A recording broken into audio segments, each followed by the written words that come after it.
Hello, I'm Giles Bailey, a policy advisor at Vianova, a mobility management company working across Europe.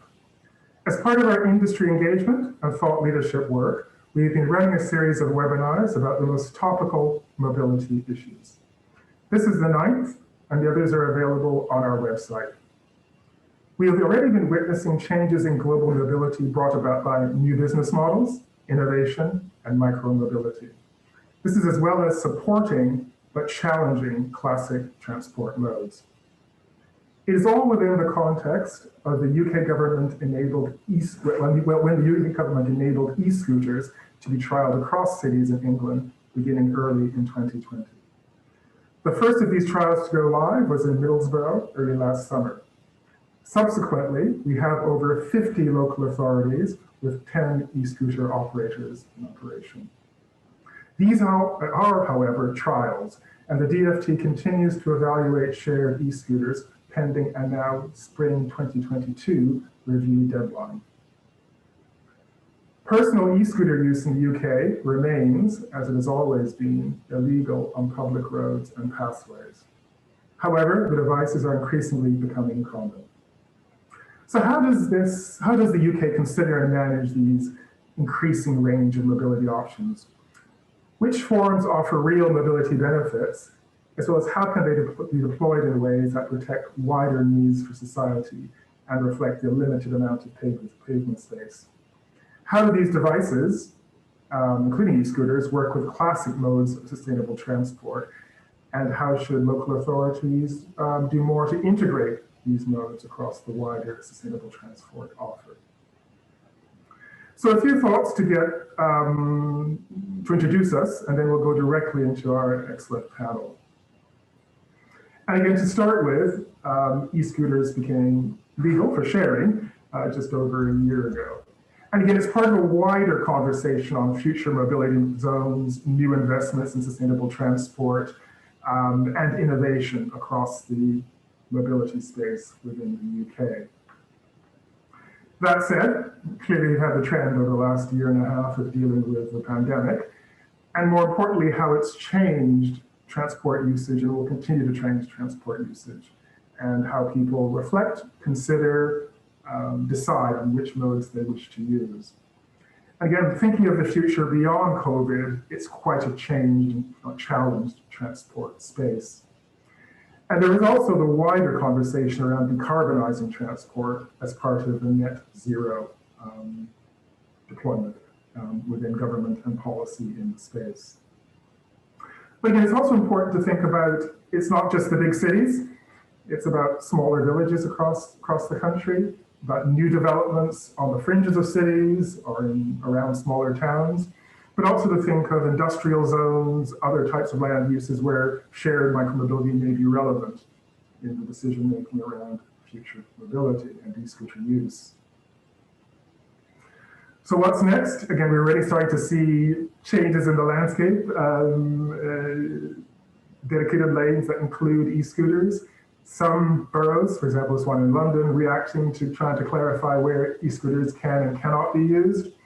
Some good practice in terms of location and behavior, as well as even the wider debate about shared spaces and how they can reflect e-scooter use.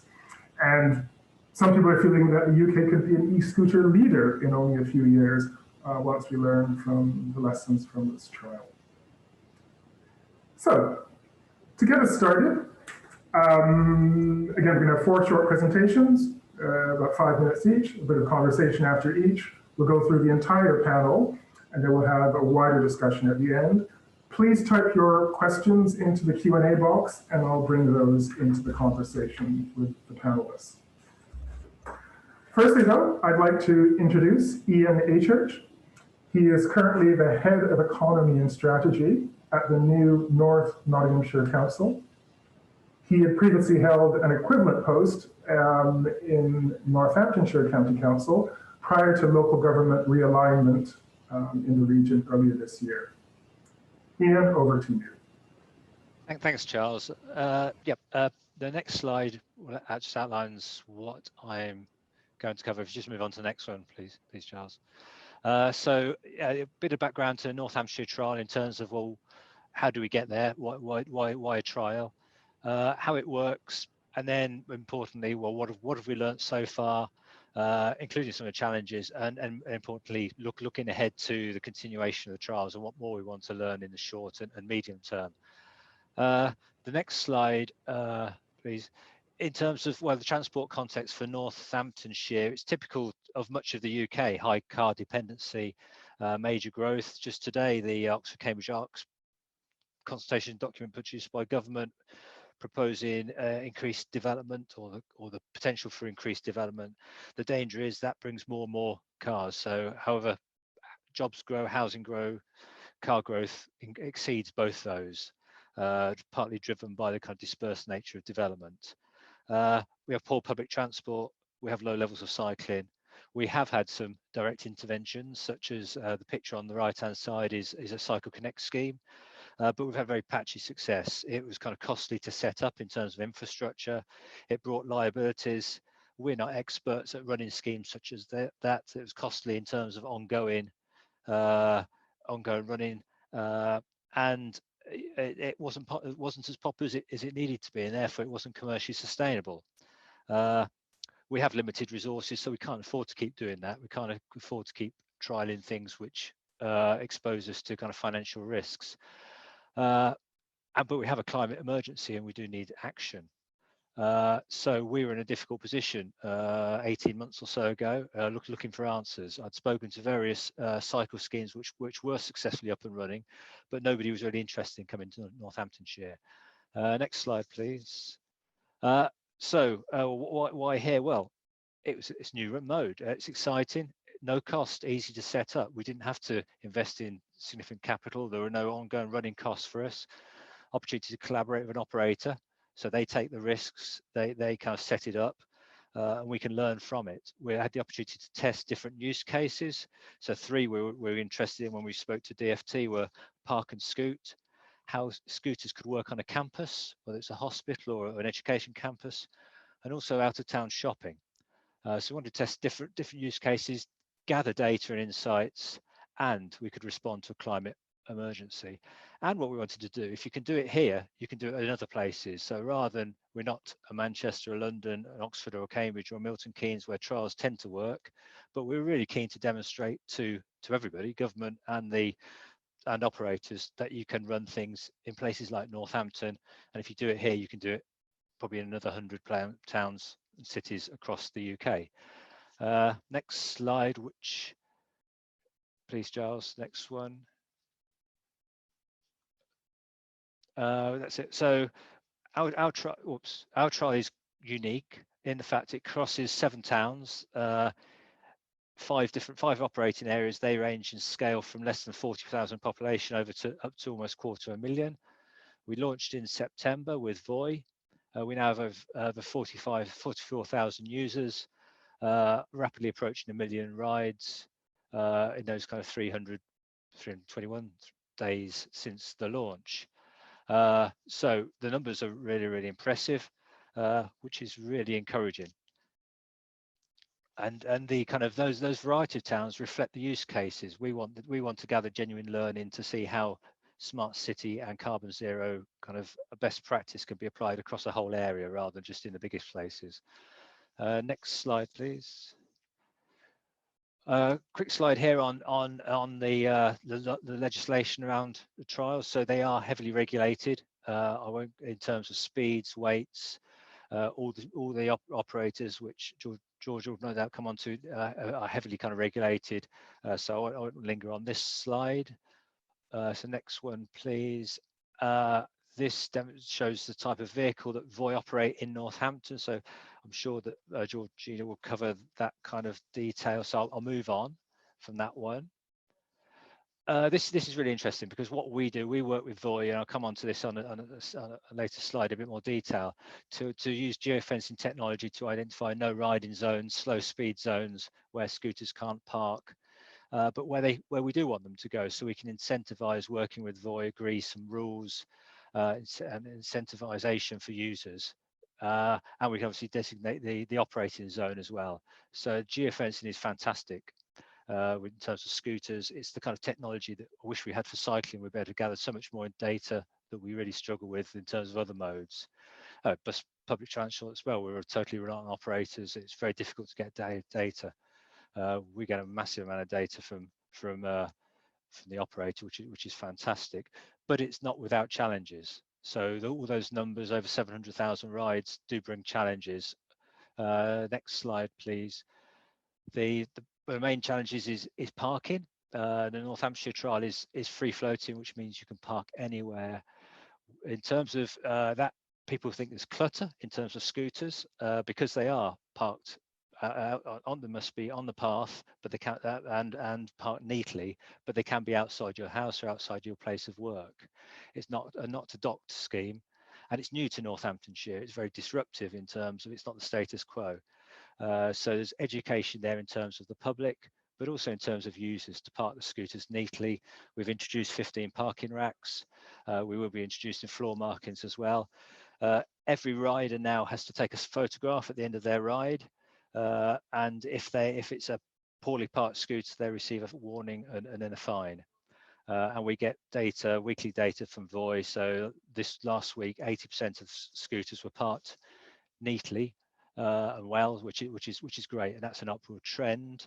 But there is an ongoing education with users about e-scooters because people continue to join the scheme, and some people follow the rules and some people don't. So next slide, please. Charles, that just shows one of the racks which is in place in Northampton, designed with the Royal National Institute for the Blind. So those are the side barriers which are easier for people with visual impairments to see, which is obviously important that we do work with the ONIB and others. The next slide outlines some of what we're doing in terms of education. So it was really important with us to find an operator who treated safety as a top priority. So there's a lot of social media activity, explaining the do's and don'ts of riding. It's kind of shown on all the scooters now. So they were kind of nude scooters when they were initially launched in September. Now they've got them emblazoned with various kind of do's and don'ts. And also you get in-app messaging. So before you start any ride, you'll kind of do you accept the T's and C's. We run safety events with Voy. Now lockdowns are eased. We've run 2 of those already this summer, encouraging people to test out scooters in a kind of safe environment if they're uncomfortable about their first ride being on the road. And that's been kind of brilliant. So it's an ongoing work in terms of preventing kind of poor parking, which it definitely has been a #1 issue for us and continues to be in terms of some of it is perception, some of it is kind of careless parking by users of scooters. But as the 80% figure indicated, it is heading in the right direction. But because the numbers are right, it's something that we need to continue to look at. In terms of the next slide just shows a couple of things that we're working on with Voy. One is detecting pavement riding, so there'll be more on this later in the year using IoT technology, and also in terms of developing a noise for scooters to warn people with visual impairments. Final couple of slides I wanted to kind of focus on. One was around working, next one slide is around working with Vianova through their Cityscape platform, which we've been doing since December. What we're able to do on the right-hand side is set regulations for our cities. So we can identify sensitive areas such as around schools, older people's homes, where we don't want scooters to be ridden or parked. So we can set those rules up, and that's kind of fed into the operator system.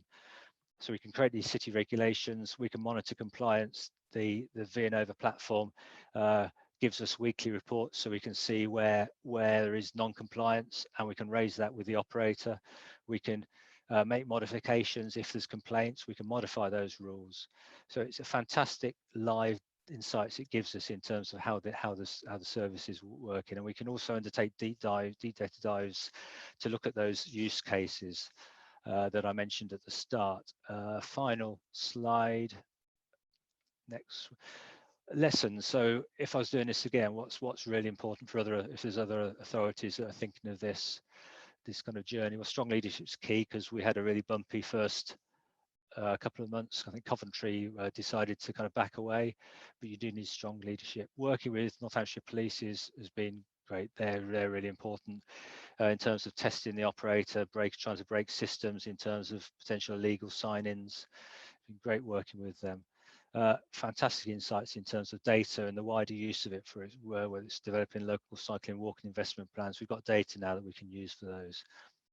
And be bold, think of the user, it's about choice. So we weren't worried about being small, we wanted to expand rapidly because that's how you provide choice. That's why things succeed, that's why we failed previously, because it wasn't attractive to the user. It was about kind of minimizing risks rather than thinking of the user. So it really is about developing the right offer, and I think it will work anywhere. Conscious of time, finally, looking ahead, we need to continue to address those challenges. We need to improve infrastructure. We want to transfer the learning we're getting from this insights, and something I'm sure Giles will develop through the conversation. We want to expand the operation as part of an integrated transport system when new legislation does come in, so that a scooter is part of an ongoing choice of modes in places such as Northampton and the other towns. Thank you very much. Again, thank you very much, Ian. And again, clearly, a whole host of questions I'd like to ask, and we do have one about specifically about not taking it if you don't take a picture at the end of your ride.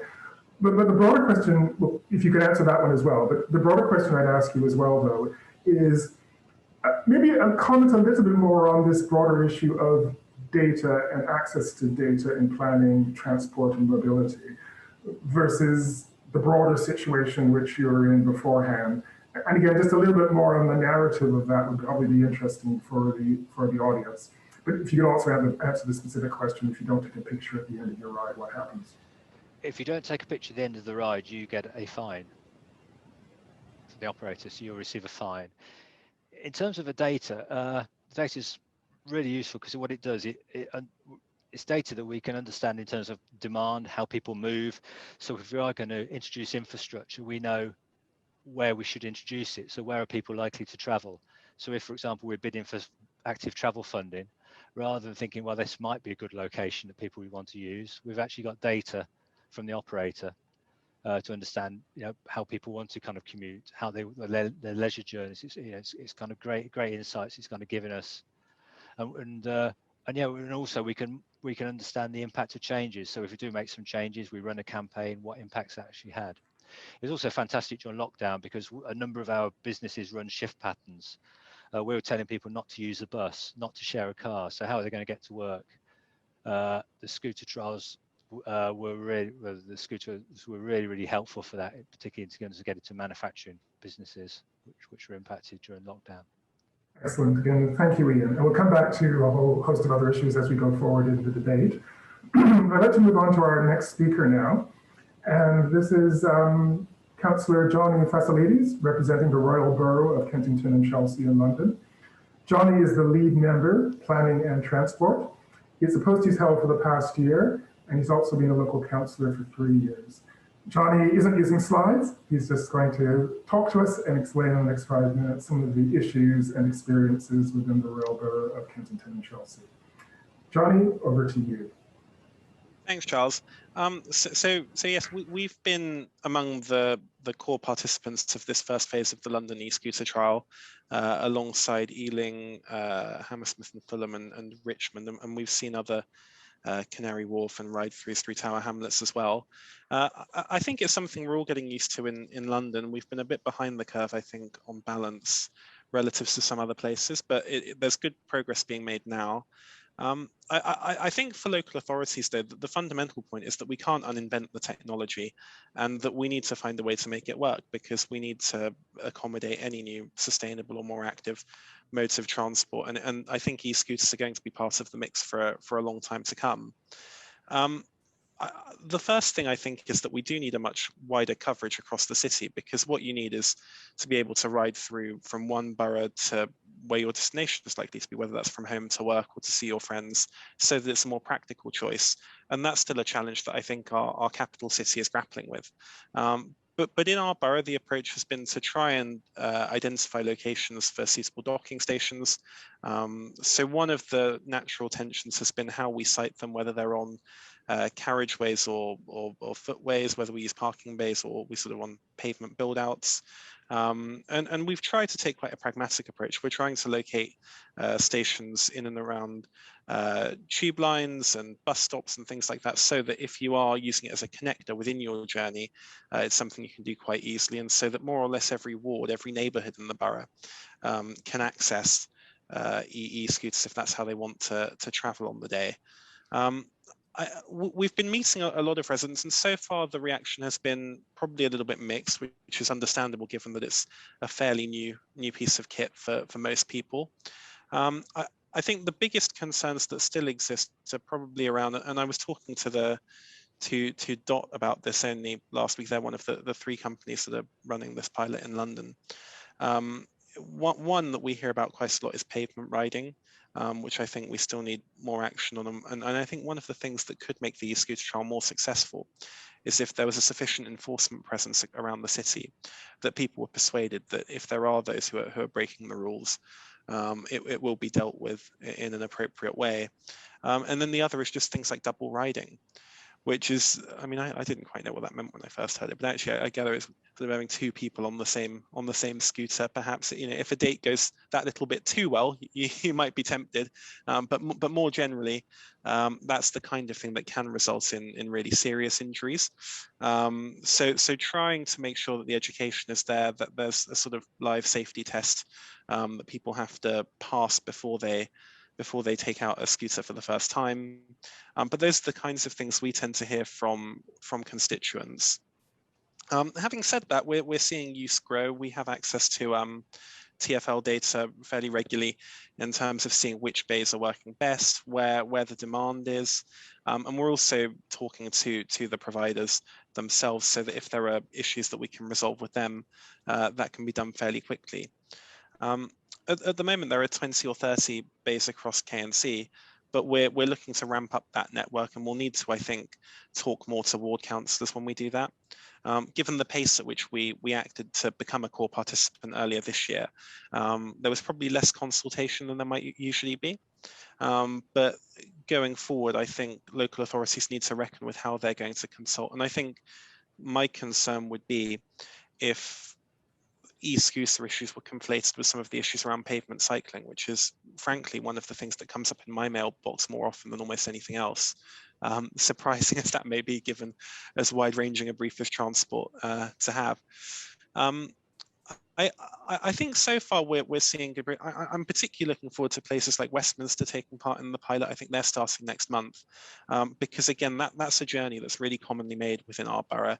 It's obviously a neighbour, and it's the kind of place, again, if you're going to work, I think the key is to make sure that the safeguards are in place for it to be a safe mode of transport, both for those who use it and also for pedestrians in particular.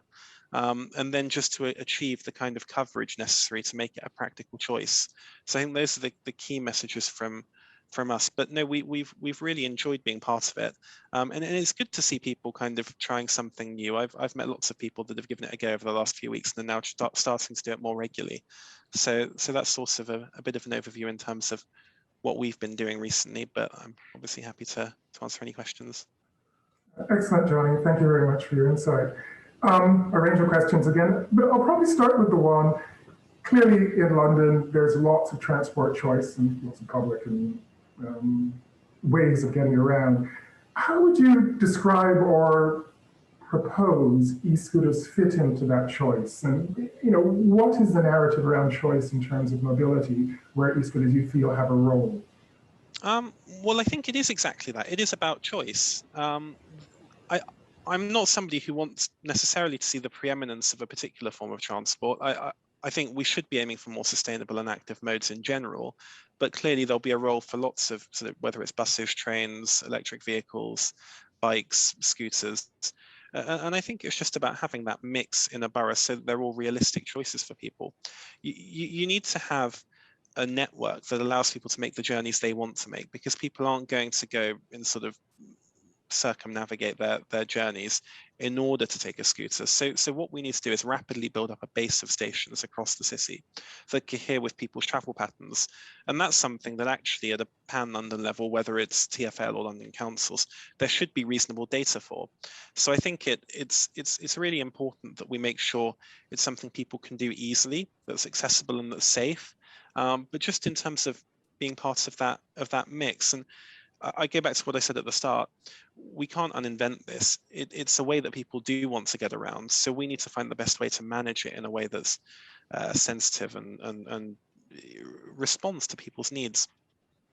Excellent. Again, thank you very much. There are probably a range of issues we'll come back to when we gather the whole panel together, but I'll probably move on to the next speaker, and that's going to be Georgia Yexley. And Georgia has been the head of cities, UK and Ireland, at TIER since the spring of 2021. She has worked on her own cycling startup for a year, as well as in other parts of the micromobility industry in the UK and in Asia for over 5 years. She is based in London. Over to you, Georgia. Thanks, Giles. Appreciate the introduction. And yeah, really great to hear from both Northampton, bit of a tongue twister, and our partner Kensington and Chelsea there as well. So we are one of the 3 operators operating in London. We do also have our service live in York for the last 8 months alongside our e-bikes as well. So just onto the next slide, I'll give a bit more flavour to TIER and who we are as an operator. While we're still fairly early stage in the UK, and I'll go into more detail on what our approach has been, we are the leading micromobility operator in Europe. The last number that I have is 123 cities, but this is changing regularly. I think there's a bit of a joke that we're on something about 4, I believe, new cities every week. I say it's a joke, but I think that's actually factual. So this is across Europe and the Middle East. That's a mix of e-scooters, e-bikes and e-mopeds. Multi-modality is a really important aspect of our service. So since launching less than 3 years ago, we've been able to support 5 million riders taking over 50 million trips in those regions. And that has, brought on major external investment to accelerate the mission, which is to change mobility for good. I think the purpose of these trials and micromobility at large is about reducing reliance on private cars, making mobility more accessible, more affordable, and ultimately improving the air we breathe, the planet that we live on. A central pillar of that is sustainability. So that runs in TIER's DNA. Our CEO and founder has even donated his entire stake in the business on exit to sustainable causes that he won't financially benefit from. So very much in our blood. We're also the first micromobility operator to become climate neutral. So that means vehicles not being scrapped, but recycled, refurbished, lifetime being expanded, and real responsible operations through our supply chain. We also don't use any gig work in any city. We support local people with job opportunities, but that is, and I think Ian touched on this point, and has to be underpinned by commercially viable services that have longevity and financial sustainability in them as well. So that here in the UK has been led through our operations in York and London. And just onto the next slide, Giles, there's not enough time to go into detail on all of the elements of what it takes to run a successful e-scooter trial. The technology, the innovation, environment, sustainability. So I'm going to focus on the 2 most important pillars that do lead to successful services, which is safety and taking a safety first approach, and community, thinking about the communities that you're in and they're there to serve. So on to the next slide. So this does start at vehicle design. Standards are crucial to upholding public safety. I'm not going to run through everything here, but just to call out a few essential elements. The always on lights, visible ID plates. This is really vital for our work in partnership with the police, making sure that we can recognize the scooters and riders. We've designed those ID plates in consultation with sight loss councils, triple brakes. These vehicles have undergone really rigorous testing, both at the DFT level on being selected as an operator, but also at the local authority level. We strongly encourage, if you're participating post-trial, putting in place that regulation and opportunity to really get into the weeds of the vehicles, the specs and the features, safety features that are there. In the app as well, I'm sure many of you will be familiar. but really important aspects of how you maintain safety is rider education. A core part of that is our bespoke, I think we call it a scooter theory test that we've built with AA Drive Tech and disability-led organisations. So before unlocking a scooter, all riders have to go through mandatory in-app training. We do send refresher training regularly. If somebody has been found to have misridden, we'll also send out a more detailed one. And then protecting non-riders, this is fundamental to trial success. We've developed some really detailed papers on this, which I'll go into maybe a little bit more on the next slide, which is just introducing our safety board. So before operating or even going forward for any operations of services in the UK, the first thing that we did at TIER was set up an independent safety board. I think, it really is vital that you take a safety first approach in hardware, app and policy, but no one has all the answers or can do it alone. So we've identified leading authorities across transport safety, inclusion, COVID safety, and established an independent board that scrutinise our safety policies and features to ensure that they do remain industry leading. Beyond that, we have worked with the board members also to develop a series of recommendations to help inform the future legislation, taking into account the learnings that we've seen so far from our operations and that we believe will raise safety standards across the industry. So that report is in the public domain, and happy to share that with anyone interested. On to the next slide. We also take a great deal of action from our tech and product side. I think it's really important that we don't buy into that, technology is a silver bullet. It has to be paired with all of the things that we've talked about so far. But technology innovation is a really vital part of safety. Ian spoke about, the development of artificial sound. At TIER, we're the first to commit to that. But really importantly, that has to be developed in an ethical way. So really detailed research, making sure that it's not a gimmick, but actually achieving the aims of the technology that you've set out to create. So we've also developed a number of other innovations in the space of safety. First, our dynamic pricing structure that is live in London. So this discourages the rushing of users to beat the clock, complete the journey quickly in the fastest time, rush through lights. So riders are not charged when they're stationary. And also drink riding. It's another really key concern. So our partnership with Free Now, and there's a lot that I can say in the area of kind of public transport integration and integration with other transport providers that, again, is a really vital aspect of our service. But Free Now also has this drink riding mitigation strategy where between kind of peak and risk hours, we'll be able to give this pop-up in app, prompting riders to answer whether they have or have not been drinking. If they have, to redirect them to a private hire vehicle instead of utilising a scooter. So on to the next slide.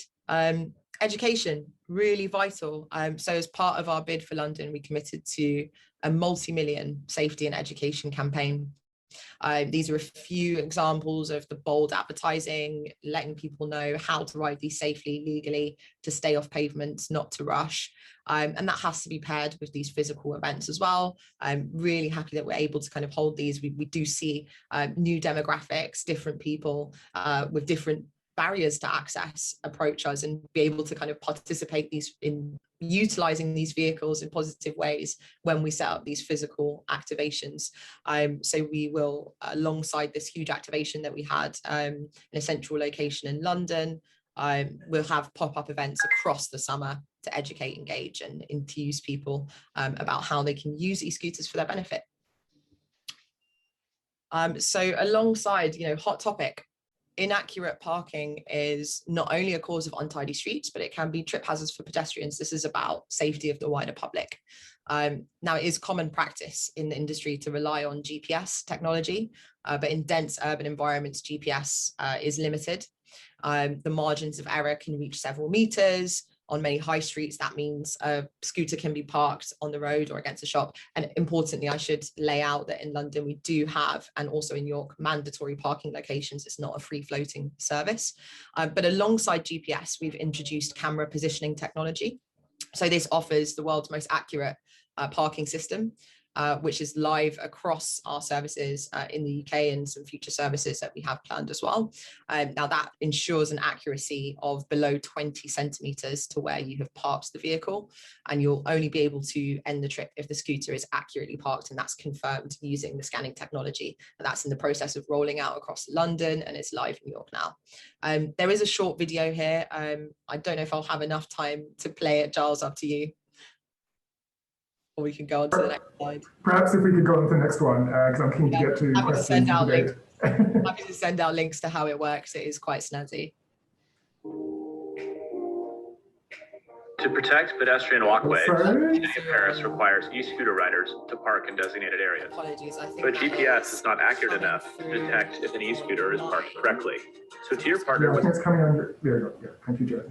Apologies, so I think we're back online now. Yeah, carry on. Got a snippet there of what the content was anyway.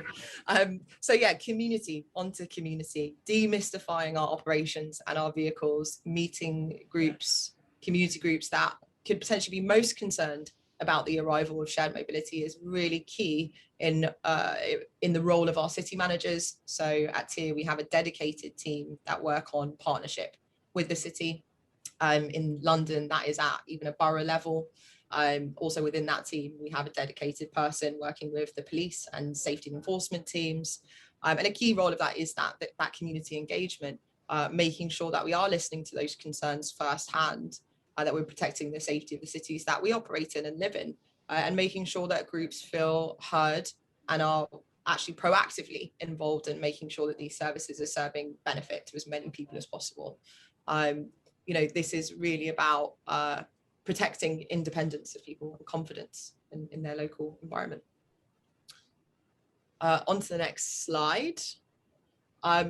So we also are thinking about the wider community from an economic point of view in a number of ways. But one key way that's unique to TIER is our TIER Energy Network.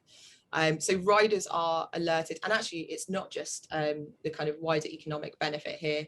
There's also accessibility, there's also proactive participation in the service. I think the TIER Energy Network is a really, really important and unique aspect of our service. So riders are alerted when their vehicle is on low charge and then directed to a nearby power box, which would be housed in a local shop, a library, a community centre, and have the option to switch the battery out themselves.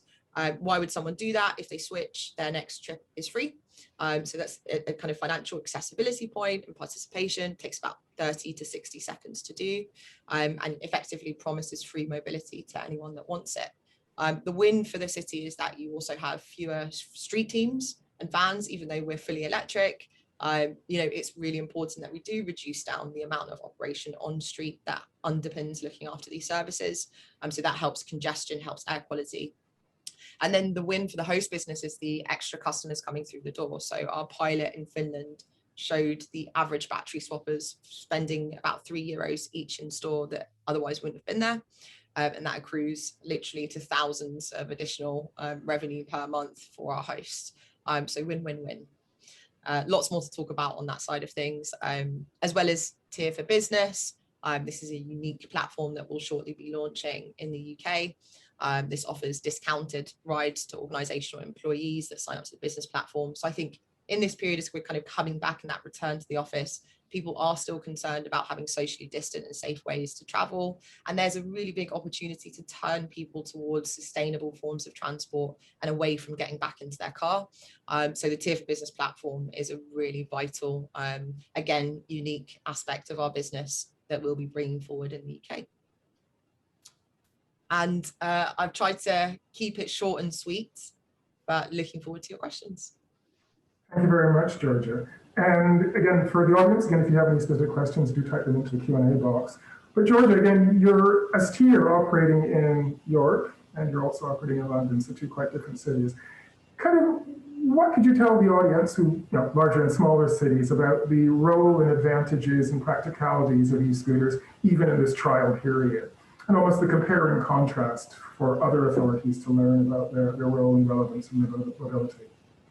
Yeah, I think, you know, the other members of the panel here have touched on this point as well, that there is a kind of overarching draw to talking exclusively about risk mitigation as the kind of driving force behind how these trials are coming about. And it is a really vital element, but we can't miss all of the benefit opportunity that is brought forward in it. And I think that's what the real value is in local authorities participating in the trials and working in partnership with operators to do. There's a huge amount of data sharing, of course, that underpins that. For us, that's not exclusive to the IoT, that's on the vehicles themselves, that's collecting all kinds of data, or the information that we're understanding about users, or the Department for Transport surveys that we're underpinning. It's also huge investment in research projects. So we're looking at women's safety in partnership with Safe in the City, for example, the co-development of AVAs. And there's really an opportunity in the trials for operators to really think about leadership in the space and bringing the industry further by all of the actions that we're taking to have successful trials and be in a great position to work with local authorities post legislation. So I think engage with operators widely. I think you'll find that most of us are really looking to share as much detail and information that we think can benefit the industry at large. You know, we talked about our safety board and the recommendations that are there. These are not things that we're holding close to our chest and saying that, oh, they're only for our cities. They're for the benefit of this, you know, introducing a whole new vehicle type at a national level. So just engage, be open. And I think there is, this need to really start focusing in on the benefits. Excellent. Thank you very much, Georgia. And there's a question for you on the your camera location system. And if you could post a link on the chat for one of our members of the audience. But on that note, I shall move to our final speaker, because there's some time for broader questions and discussion at the end. So Matthew Clark is from Steer Consulting. Matthew is an associate at Steer, and he's worked there for the last 17 years. His specialism is new mobility solutions in markets around the world. He has also been the trustee chair of Como UK, the UK shared mobility promotion charity, for the last 3 years. Over to you, Matthew. Thanks very much, and hello to everybody. It's been great to be part of this panel, so thanks for the invitation. So I'm going to try and give a little bit of a sum up as to conclude the panel with UK e-scooter trials 1 year on. So here's a selection of the places I've been out and tried e-scooters. I think it's always good to talk about things. It's even better to try things and just see how we're getting on. So this is courtesy of Como UK, showing you the broad, geographies of where e-scooter trials are present, from very large places to very small places, and you can see the range of operators there. So I think in terms of capturing the imagination of the private sector, these trials have certainly done that. This map is from last month, and some data which I've seen approximately 16,000 shared e-scooters and 51 trial areas. So it's pretty impressive where we were a year ago. Next slide, please. So I'm going to talk about 3 particular areas and the different approaches that we've seen across the UK. I'm going to talk about management, so how these vehicles are being managed. I'm going to talk about parking, and then I'm going to talk about safety. And I'm going to conclude today with thinking about next steps. So in each case, I'm going to think about where we've got less control and more control. And I'm going to add a few comments of things I've seen as we go along. So thinking about how e-scooters are managed and where you're allowed to ride. In places where we have less control, you are pretty much allowed to ride where you like. You can ride on the road. You shouldn't ride on the pavement, but users are allowed to traverse the cities and towns in the way that you would on a bike or a car. You're allowed to make your own choices. And those places with less control have more operators. So in this case, with the trial, those are always procured, but as a user, you have a choice of which operator to use rather than being just the one. If we look at then on the flip side of places with more control, we can see on the right an example of Voi operations in Cambridge. So if we look at this map, it's a very complicated map. As a user, you have to understand where you can ride and where you can't, which is quite hard actually when you're physically on a scooter. On this particular map, I think I'm right in saying that the yellow areas are slow zones, so your e-scooter would travel more slowly, and the black areas are areas that you cannot actually ride your scooter, so it will stop the vehicle. Next slide, please, Charles. So I'm going to talk about parking now. So I think each of the people on our panel has talked about parking, and I think it's really crucial that parking is managed correctly, so that both users have a good user experience and non-users are not compromised. So if we think about some different approaches here, on the left-hand side we have less control, where you can park almost anywhere, a sort of free-floating version. There's typically no designated parking locations, and you can park on the pavement. On the left is an example of a place where this is the case. I think Bristol doesn't have designated locations, and you can see this kind of reaction that we might see. On the right-hand side, we can see an example of a place with more control. So this is the same operator, but operating in a different location. So this is down in Southampton, where we can see the similar racks as we saw in Northampton. So this is designated parking locations. In some cases, we see reallocation of road space, and in some cases, we see things such as racks. And next slide, please. Okay, so then we think about safety. So there are some different approaches to safety, and there are things which are required, and then there are things which are encouraged. And I think we're finding the way as to what we should encourage and what we should require. So an example of things that are required include a learner mode, where maybe you travel a little bit more slowly, a lower maximum speed. Certainly in London, the speed for e-scooters is slower than in other places. We have slow zones. For example, going past a school, you might go slower. The HGV that's trying to overtake you won't go slower, but that's, we'll see. And then we have no-go zones. And it's great to see Georgia's example of how GPS can be improved. There are some examples where no-go zones are not working very well. Examples of cities that have launched recently where no-go zones have actually been quite dangerous, in my view, in terms of scooters stopping in the middle of a busy street. Then you've got on the other side safety, where safety is encouraged. So things are not required, such as wearing helmets. I think Councillor here talked about dual riding. So obviously that is a thing that is discouraged, but at the moment it's difficult to mandate that. Drunk riding detection and drunk riding discouragement. I think Georgia mentioned both of those. Actually, the last slide, I just want to think about my thoughts for what next. So these are very much an informed view of what may happen next.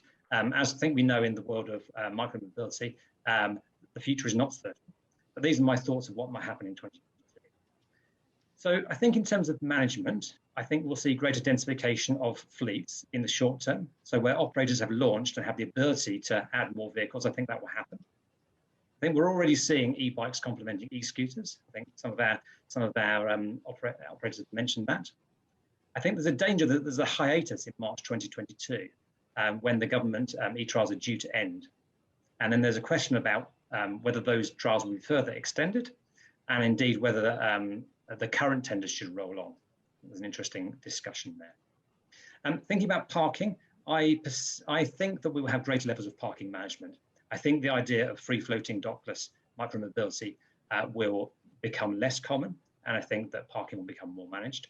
I think we'll also increasingly talk about whether the pavement is the right place to park micromobility. If you're not supposed to ride on the pavement, but you can park on the pavement, it's a strange messaging. Most cars are not parked on the pavement, so I think there's an interesting thing there. But clearly, bicycles can be parked on the pavement, so it's not clear cut. And finally, I think safety. We will start to see, hopefully, some initial findings from the Department for Transport's monitoring and evaluation.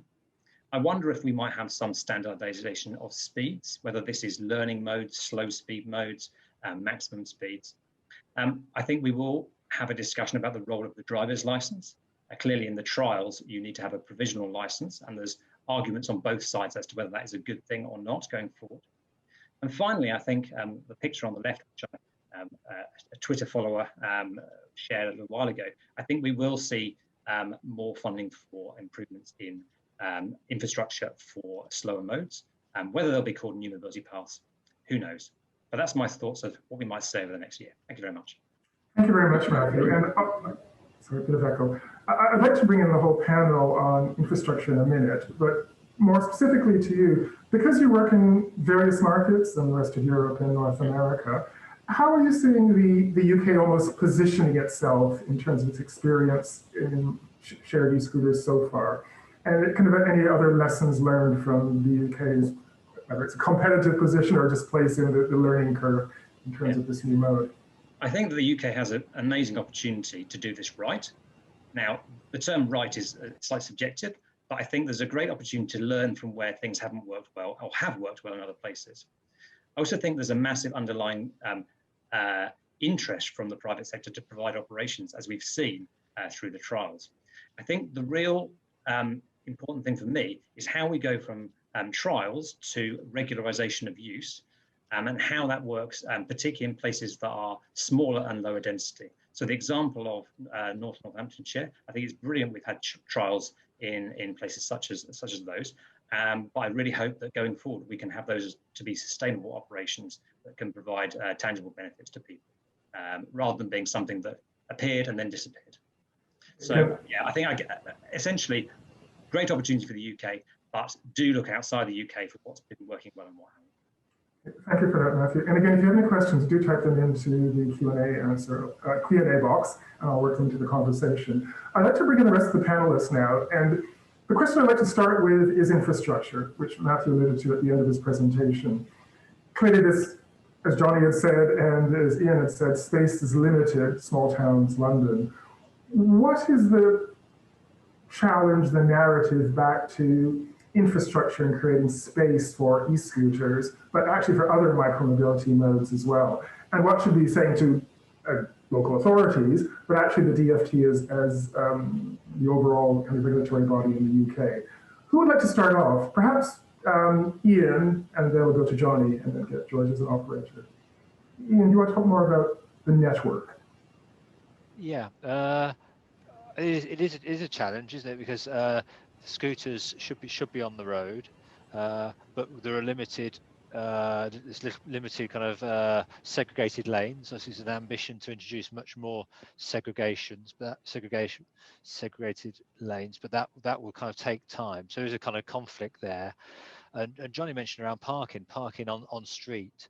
Ideally, would introduce that, but exactly where you want to introduce it are the busy areas where motorists want to park, and there obviously a very vocal lobby. So I think in terms of infrastructure, we need safer routes for scooters and cyclists to use, other micromobility, whether it's e-cargo bikes or other creations that haven't come about yet, but zero carbon. So we do need better infrastructure and more shared spaces, which are shared spaces. But it is a big challenge, and it needs to be able to work across all places, doesn't it? It's fantastic, the infrastructure in London, but being able to kind of deliver kind of super highways in smaller places is very challenging. But we need a kind of a network infrastructure that works for all places. Thank you, Ian. And over to you, Johnny. The network, the infrastructure, the cycle lanes, micromobility lanes. Well, I think as we've said, it is a challenge, and the biggest risk is probably that it's perceived as a zero-sum game in terms of allocation of road space. So I think the approach that we've gone for, which is a slightly more mixed economy, is sort of a better way, I think, in some of the more densely packed urban environments to go, because that means you can be more pragmatic about it. In some places where parking occupancy is lower, or where the share of residential car parking permits is declining, it makes sense to reallocate some parking bays. But in other places where it's more built up, or there's a larger public realm sort of intervention there available, it's worth keeping both of those options open. So if we've got, for example, Sloane Square was in one of the photographs earlier. That's a really good example because it's quite a busy roundabout in traffic terms, but you've got loads of space there that through the year generally isn't particularly well used. And so I don't come at it from too ideological a perspective. We should be open to different kinds of interventions to fit the area. And I think one of the risks is that when we do take an ideological approach, i.e. it should be on a carriageway, it should be on a footway, is that we encourage that zero-sum mindset that some residents will immediately turn to. So I think that's one way of tackling it. And I think the same applies to segregated lanes, which are extremely contentious, particularly in our part of London. And of course, we're mindful that we may introduce them over the medium or the longer term.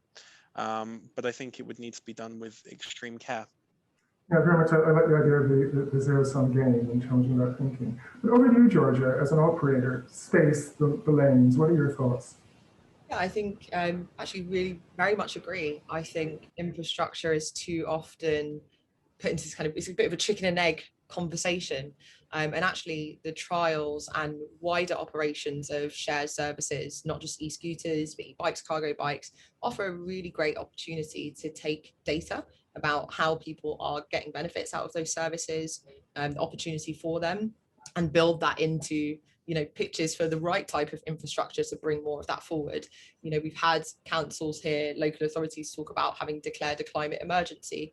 And I think as well, actually, Ian said really directly that you have to be bold in how you put these things forward. So think about the bigger picture aims. What are we trying to achieve? We want people to move away from private cars. That's probably going to mean the removal of some private car spaces for the benefit of being able to provide access to shared services and sustainable forms of transport. And we need to be bold in doing that if we ever want it to happen. Thank you. And to Matthew, there's a specific question on no-go zones, which you raised in your presentation. Would you like to answer that one, Matthew? Yeah, so this is why no-go zones or things don't work in cities. So I think there's two answers to this. One is that whilst George has demonstrated some very sort of leading technology on GPS, I don't think there's a consistency necessarily in the ability to use GPS to locate vehicles across the board. So that's one issue. The other is, I think that some authorities have been very ambitious in terms of their describing which areas should be used for different things. So I can think of one particular local authority that has roads which you can ride on, surrounded by slow zones, surrounded by zones which are no-go zones. So effectively, this means there's a narrow corridor which you can ride your scooter down. Now, it's a little bit trying to thread a large piece of rope through a very narrow needle in terms of the GPS, and there are cases where the technology can't cope. So I think the zones were set up with the best intention, but actually mean that in some certain circumstances, the user experience is actually quite dangerous. I won't go on about this, but I have one example of using something where I turned onto a main road and the brakes jammed on an e-scooter and a bus hooted at me and I was stuck in the middle with the brakes jammed on. So those are sorts of things that we will work through as we work through these trials. But yeah, we need to be careful that we don't over-regulate on something which is, in terms of the damage it can do, is a much less than a dust cart or a bus, which is not speed limited. We have another question coming in, but Georgia, do you want to briefly mention anything on that comment, or should I go to the final question? Yeah, happily. I think it's a really valid point, and it kind of goes back to what I mentioned in technology not being a silver bullet to all ills. You know, technology solutions are really important. Slow-go zones, no-go zones are really important. You know, the guidance that we have set up in London and New York in particular, we've been working with TfL and London councils and the DFT on this, is no-go zones for safety critical infrastructure and not used across the kind of examples that Matt has shared. And I think that does require a real close partnership in working with operator and local authority to get it right, with safety in mind as first and foremost the most important thing in how we put these services together and how we operate the trials. So it is going to be a learning process for everybody involved. The trials are not just a trial for e-scooters overall, they're also trials for the technology, for the approaches and for the operators. So let's take that on board. And certainly Matt and I have been talking in quite a lot of detail about that experience and how to mitigate that risk in our services. So I think it's really important that we do openly discuss this. Excellent. Again, sadly, things go by very quickly. We're coming to the end of our hour. Across all the panelists, what I'd like you to do is your final thoughts, but actually wrapped up in your final thoughts, net zero, climate change. How do we position e-scooters to government, to stakeholders, about meeting our net zero requirements? And on top of that, Matt, I'd ask you a very specific question that's come in. Is there any evidence of the modal shift as a result of e-scooters? Perhaps you could answer that one first, then do the net zero and your wrap-up thoughts. Sure, happy to answer that. In terms of evidence, in terms of modal shift, I think in terms of the UK answer to that, I think it's a little bit early to tell. I think there are some operators who have done their own surveys in terms of something that was, that's published, peer review and like. I think it's a little bit early. There's certainly evidence from other countries, It's always difficult to take a survey from West Coast, the USA, and apply it to a UK context. But there are some positive findings in other locations on that one. In terms of the roundup and the carbon, the net zero question, I think that my answer would be that e-scooters are part of a range of modes that we should be encouraging more. No one person will be just an e-scooter user, as no one person is a cyclist or a walker or a tube user. It's part of providing more sustainable and lower speed, smaller vehicles accessibility in our towns and cities, and it should be absolutely part of that picture. And the more that operators can demonstrate not just the zero carbon on use, but the sort of embedded carbon as well, I think the better. Thank you, Matthew. And to Johnny, your final thoughts and your thoughts on net zero for e-scooters. I think my final thoughts are that the pilot seems to be going reasonably well so far, and that we just need to make sure that safety and the kind of accessibility and practicality of the trial continues to be strong. In terms of net zero, it's absolutely the forefront of our mind. We've declared a climate emergency, and this forms part of that mission. And I think over the coming years we'll see more and more people taking up that modal shift. It is probably too early to say, but I think it's likely there will be some modal shift over time. Thank you, Johnny. And over to Ian, your final thoughts and your thoughts on net zero and e-scooters. Yeah, thanks, Giles. Yeah, as I said, it's going to be part of the offer. What we've picked up is obviously young people find scooters really attractive offer, and particularly those who haven't been able to take driving tests over the past 12 to 18 months. And cycling's not attractive to those. Otherwise, those are people who be using cars, and that will be their kind of primary kind of mode of transport probably onwards. So that's kind of valuable.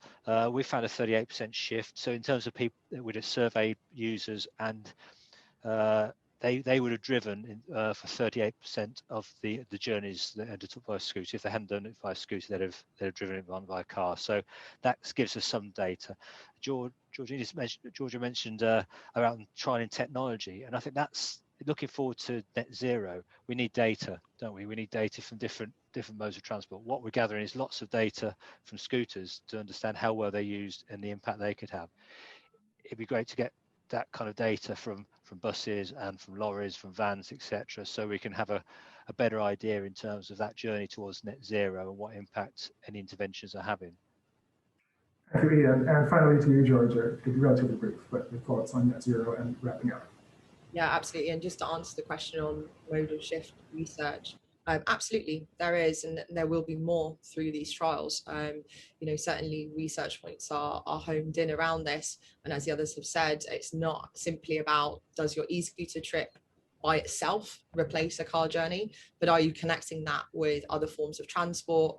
There are arguments in the bus world that it's a form of active transport because you walk to the bay, and certainly in mandatory parking solutions, that is a part of the service. So we really need to take a nuanced look, and that will vary city to city. And I think having that kind of city to city view and really understanding things on a granular level is going to be vital to how we come out the other side with the right legislation in place. And we have to recognise that the legislation on the other side of this trials has the potential to also capture the wider private e-scooter market that we all see is rife. Even with being illegal, there is a demand there, and people are wanting to move in more sustainable ways. Even early research that we've been running is demonstrating that one of the driving forces behind people choosing to take an e-scooter is climate change and wanting to take a more sustainable journey. That was a shock to me. I thought it would always be convenience and fun and all kinds of other things, but it's actually a really, really driving decision maker. And my final thought would just be, let's start shifting the conversation away from risk mitigation and start talking about the benefit that we can achieve for our cities in introducing these services. Thank you very much, Georgia. So again, time is a few minutes over, so I'm going to wrap up at this point. I'd like to thank Ian A. Church from Nottinghamshire County Council, Councillor Johnny Fasilides from the Royal Borough of Kensington and Chelsea, Georgia Yexley from TIER, and Matthew Clark from STEER, from joining us today and sharing some of their thoughts on the challenges for developing e-scooter and wider micromobility use in the UK. Please listen to our earlier Via Nova webinars, as well as read our various white papers and articles, which are available via our website and our LinkedIn page. They contain useful information on new mobility practices across the UK and Europe and the wider world. Again, as time goes by, we'll continue to look at the coming months as the e-scooter trials evolve and continue to support the industry with our thought leadership, including future webinars. Thank you very much for your time. Keep safe and enjoy the rest of your summer, everybody. Great. Bye-bye.